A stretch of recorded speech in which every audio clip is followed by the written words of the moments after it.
notion d'interface, il est important de se rappeler et de bien comprendre ce qui a été fait jusqu'à maintenant concernant le polymorphisme. Donc le polymorphisme, c'est la possibilité d'appliquer les mêmes traitements, les mêmes méthodes sur des objets qui sont issus de classes différentes. Dans les deux vidéos précédentes, le polymorphisme a été mis en œuvre par héritage de classes, soit une vraie classe, soit une classe abstraite. Donc, concrètement, dans les vidéos précédentes, vous avez utilisé une classe livre et une classe coq qui étaient dérivées toutes les deux d'une classe produit. Cet exemple est un petit peu artificiel parce que d'une part, il est très simple, et d'autre part, il n'est pas reproductible tout le temps dans toutes les situations. Typiquement, si vous regardez la réalité simplifiée même d'un modèle de classe que vous devez utiliser dans un programme, vous vous rendez compte que les classes héritent souvent les unes des autres. Selon la complexité de l'application, vous pouvez avoir plusieurs classes. On voit que par exemple, la classe papier hérite de communication, comme la classe numérique hérite de communication, et livre et BD sont toutes les deux dérivées de papier. Bien. Si vous devez mettre en place du polymorphisme par héritage, en utilisant les techniques que nous avons vues dans les vidéos précédentes, eh bien, ça devient très artificiel, et ça devient même un petit peu lourd de toujours chapeauter finalement les différentes classes par une super classe pour finalement mettre en œuvre uniquement le polymorphisme. Ça présente plusieurs inconvénients car la construction est artificielle, elle alourdit le schéma et la compréhension du modèle sous-jacent à votre programme. Et par ailleurs, elle n'est pas toujours possible de la mettre en œuvre parce que, par exemple, si vous mettez en place cette super classe produit, toutes les classes vont en dériver, ce qui peut vous poser des problèmes. Par exemple, ça ne vous arrange pas du tout que la classe numérique hérite des propriétés et méthodes de la classe produit. Pour résoudre donc ce problème lié à des superclasses un petit peu artificielles, vous pouvez utiliser la notion d'interface. Une interface est une abstraction qui est très simple, puisque en fait n'importe quelle classe va pouvoir hériter des méthodes de l'interface. Ici, l'interface n'a pas été nommée, mais bien évidemment, chaque interface a un nom.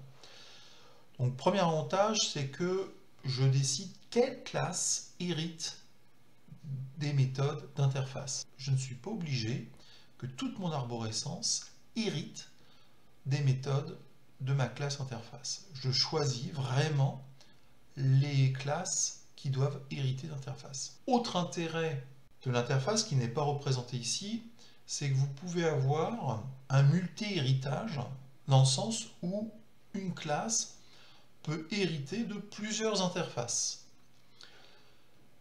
La contrepartie de cette abstraction, c'est que les méthodes qui sont définies dans l'interface doivent être obligatoirement implémentées dans les classes qui héritent des méthodes de l'interface. Alors, vous allez voir concrètement comment cela se traduit. Si vous reprenez le programme précédent, eh bien, je vais transformer tout simplement la classe produit en une interface. Donc, première chose, je vais déjà renommer la classe elle-même. Donc, par convention, ce n'est pas une obligation, mais par convention, il est préférable de toujours nommer une interface en débutant par une lettre I capitale. Voilà, donc I pour interface. Et ensuite, le nom de l'interface. Donc, par exemple, ici, je vais appeler détail. Donc ça fait une interface qui s'appelle iDetail. Donc je vais renommer évidemment toutes les références. Parfait. Donc j'ai bien effectivement ici iDetail et non plus produit. Bien. Ensuite, il faut que je nomme, que je modifie légèrement la définition de cette classe, cette interface. Donc en particulier, il suffit que je l'appelle interface. Voilà, tout simplement. Je n'ai plus besoin d'avoir cette propriété qui ne me servait à rien.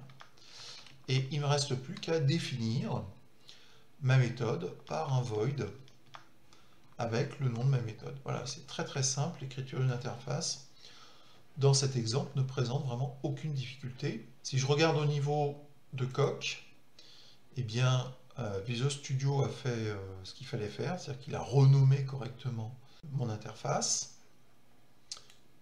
Et pour livre, c'est pareil. Donc je vais aussi modifier légèrement la définition de ma méthode, puisque je n'ai plus, contrairement à la vidéo précédente, une classe abstraite.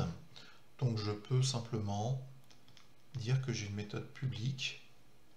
Pareil pour Coq. Voilà.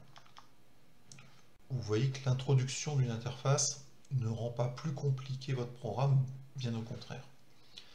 Et si je retourne dans Programme, là aussi Visual Studio a fait le nécessaire, voilà, y compris dans ma boucle for each. Donc là, je devrais pouvoir essayer, et ça devrait fonctionner du premier coup. Un start.